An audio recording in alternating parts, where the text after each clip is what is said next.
জয় বাংলা বলতে বলতে আমাদের পশ্চিম বাংলাটাকে কখন যে বাংলাদেশ বানিয়ে দেবে সেটা কিন্তু বুঝতেও পারবে না। একটু দেখে নাও। বোমা তৃণমূল কর্মী পরিত্যক্ত বাড়িতে পাওয়া গেছে প্রায় 100টি বোমা। মাঝের আইট এলাকায় বোমা মজুত করে রাখা হয়েছিল বলে স্থানীয়রা সন্দেহ করছেন। তৃণমূল কর্মী মনিরুল ইসলামের পরিত্যক্ত বাড়িতে এই বোমাগুলি রাখা হয়েছিল বলে স্থানীয়দের সন্দেহ।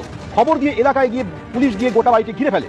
বম স্কোয়াড গিয়ে প্রচুর তাজা বোমা উদ্ধার করে। প্রায় 100টি বোমা পাওয়া গেছে বলে পুলিশ সূত্রে খবর। এগুলো হলো তৃণমূলের শিক্ষিত বাহিনীদের কাজ। হ্যাঁ, কারণ তৃণমূলের ওই বড় থেকে ছোট প্রত্যেকটা কর্মীরাই নিজেদেরকে বড় শিক্ষিত বলে দাবি করে, আর এটা হলো সেই সব শিক্ষিতদের কাজ।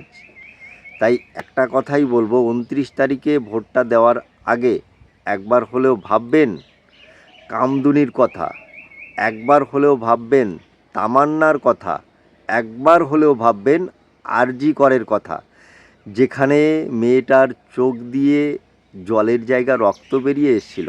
আর একবার হলেও ভাববেন ওই বান্ধবীর খাটের নিচের থেকে কোটি কোটি টাকা পাওয়ার পরে 26,000 চাকরি যাওয়ার কথা। আর এই সমস্ত ঘটনাগুলোর সঙ্গে যারা জড়িত আছে তাদেরকেই কিন্তু তৃণমূল সরকার আবার টিকিট দিয়েছে। তাই পরবর্তীতে যে আরজি করের মতো ঘটনা আবার ঘটবে না সেটা কিন্তু বলা যাবে না। পরবর্তীতে যে আবার ওই 32,000 চাকরি বাতিল হবে না সেটাও কিন্তু বলা যাবে না। তাই ভোটটা দেওয়ার আগে একবার হলেও ভেবে দেখো যে কোনটা করা উচিত। আমার মনে হয় বদলানো দরকার, চাই বিজেপি সরকার।